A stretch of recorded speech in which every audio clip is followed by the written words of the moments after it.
Hey all, Tom Moran here from Tom's Big Spiders. Well, as we've already alluded to, this will be an M. Balfouri communal update, the first one for 2021, and quite frankly, the first one for many years. Unfortunately, the past year and a half or so, there hasn't been a lot going on in the communal setup, and I've always said that when something happens or I catch a bunch out, I will do an update. There just hasn't been much to catch. They've been very, very secretive and elusive lately. I'm lucky to catch one or two out at a time, and then usually by the time I come over with a camera, one of them has disappeared. However, the other day I was finally able to catch all of them out to show that the remaining females are all still alive and kicking. We'll talk about the males in a bit. Just a heads up, if this is the first video you're seeing of this, you're about to see some tarantulas living together peacefully in a communal setup. This is not the norm for tarantulas. Disclaimer here, the majority of tarantula species out there are solitary creatures and highly cannibalistic. So if you try to put a bunch of them together, you will end up with one fat spider. There are a few species that seem to tolerate each other in a communal setup, but there are certain rules you have to follow, and I'm not going to get into those in this video. And then there are the M. Balfouri, which many people have successfully kept together in communal setups and have even reported that they seem to thrive and have even reported some actual social behavior. So that's what we're going to be looking at here. One species, the Monocentropus balfouri, or the Socotra Island blue baboon. So just a quick recap on the communal. I picked up 9 slings in 2016 from Fear Not Tarantulas, and the idea was to set up a communal and to track it from start to finish with monthly updates, and I managed to do that for quite some time. My problem was when researching these guys, I couldn't find a whole heck of a lot on the communals after, say, the year mark, and I wanted to know if they could be successful or not because I'd heard a lot of very good things about them. Now, I rehoused them first in July of 2017 into the enclosure that they are in now, and I got my first mature male in October of 2017, which was really fast growth rate. These guys have been together now for over 5 years and are still doing quite well. So enough of talking about it. Let's check out some current footage of the M. Balfouri, including a food fight. So to kick this off, first let's show that all the female Balfouris are still alive and well. There is M. Balfouri number 1. Then up here we have female M. Balfouri number 2. Obviously right next to her is female M. Balfouri number 3. Now just catching 3 out was a major development for me because in the past year I've only caught 1 or 2 out at a time, and a lot of the times I tried to get video of them, one of them would dart into its burrow, so I'd be left with only 1. Now if you look back here, we have M. Balfouri female number 4 and M. Balfouri female number 5. So all 5 females are still alive, are in great shape. 2 just molted recently. 1 I know because it actually molted outside of the den and left its old exoskeleton out there. The other one came out looking super vibrant and blue and had a much thinner booty, but this has been kind of the deal lately. I haven't seen them all that much. I've had people asking me to do an update on them. It's like I really don't have anything to show. So it was nice to finally catch them all out and about. I think part of it is the temperatures in my tarantula room have been quite high, actually higher than my old house and my old tarantula room, with the temps being right around 78 to 80 most of the time, with it hitting up to 87 in here. Not for long, but a little while. But as you can see, they're all in there. They're all doing well. They've been eating great. They're all still getting along. And obviously, it's been many years. This isn't just a couple months into the communal setup. These guys have been together for 5 years, so I would consider this an absolute success. They get along well. They've developed a little pecking order, which we will see in a moment, because as I was feeding them the other day, I was able to catch something that I haven't seen in quite some time, which is a mini food fight. So before this video here, and here we go, they're already in the midst of it, I saw 2 of them dart across the enclosure while I was feeding some other spiders, and I was immediately, struck as to what was going on. I whipped out my camera and started recording this. So as you can see here, the one on the top right has a half-devoured cricket in its jaws. The other one wants the cricket. So I'm watching this the entire time, fascinated, because the last time I saw a food fight, we'll get to that after this clip here, it was very quick and it was over in a heartbeat. This one kind of went on for a little while, where the one holding the cricket didn't want to give it away. The one underneath is now on top, was asserting its dominance over the other one and trying to get that cricket. So as I'm watching this, I'm thinking this is going to freak some people out, but at least they're not using their fangs, because that would be something that would truly kind of creep people out. But if we watch the one on the left, she's going to start uncurling her fangs. Now, I'm not going to lie. There we go. They're starting to come out. I was like, what's going to happen here? But I'm relying on the fact that they've been together for 5 years. I've seen food fights before. They did it when they were slings. I've seen them as adults. They can be quick. They look violent, but there is a method to it. So if you see there, it looks like she's going to try to bite the spider. She's not actually going for the other spider. What she is trying to do, right there, you can see it, she is reaching for that bolus. She is reaching for that chewed up piece of cricket to try to wrestle it away from the other spider. And this is definitely dominant behavior. I know there's a lot of talk out there that they're not truly communal and that until we've seen it in the wild, it's, you know, neither here nor there. I disagree with that completely now. Yes, we haven't seen this in the wild, but if you look at this here, this isn't two spiders trying to kill each other over food, which you would expect from tarantulas. They are solitary creatures. They are known to be cannibalistic, highly cannibalistic. So to see one of them strategically assert itself over the other one, not to harm it, she is not trying to harm. Right there, makes the grab, takes the food, and she is off.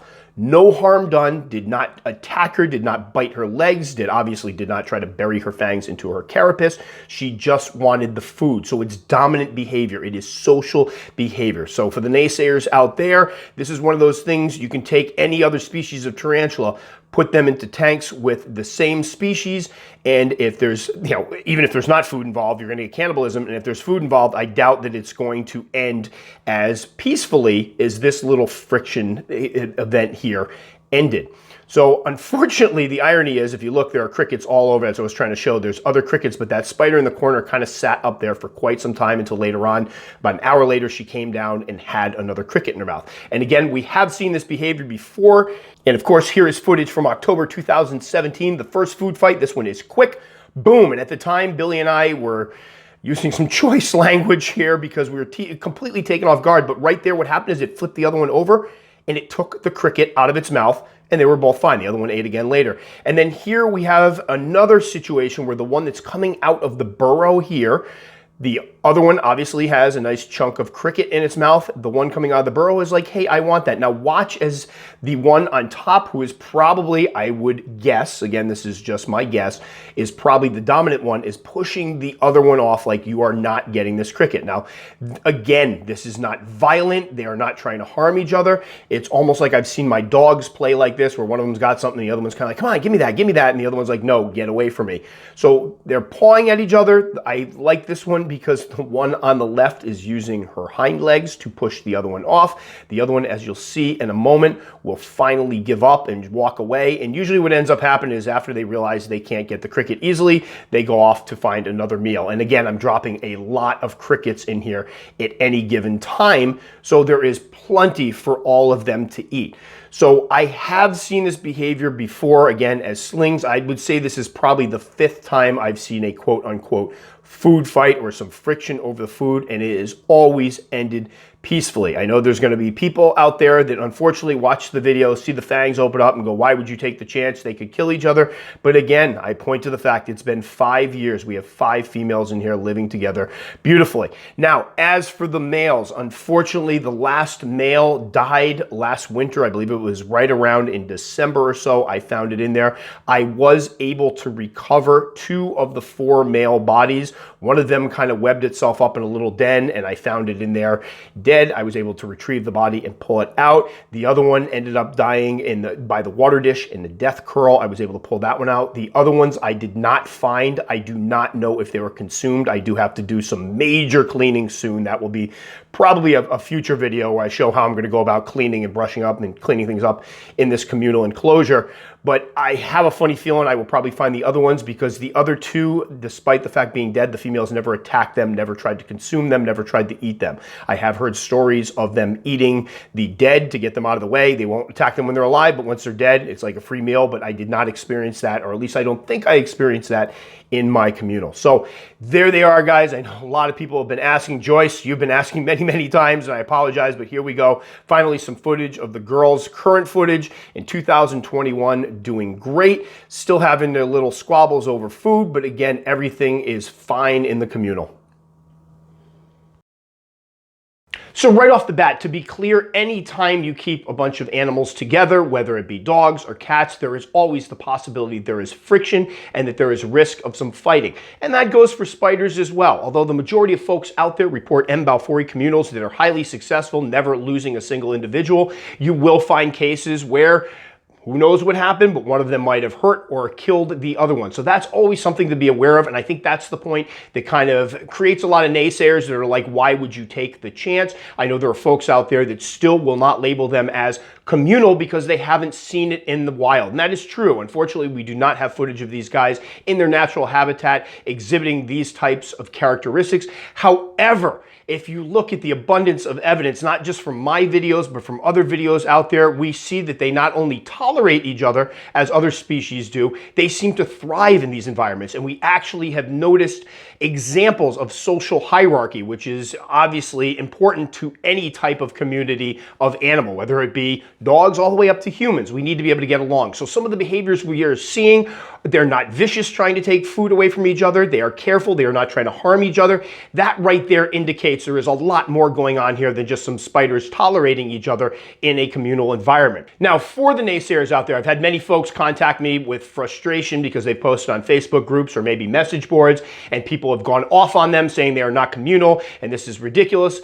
Here's the deal, ignore them. That's what I do. If you want to be willfully ignorant and ignore the fact that we have seen very compelling evidence that these guys thrive in a communal environment, that's on you. Don't bother wasting your time or energy on people like that. They obviously have something in their head, an idea stuck in their head that they won't let go of. They don't want to look at the evidence. To heck with them.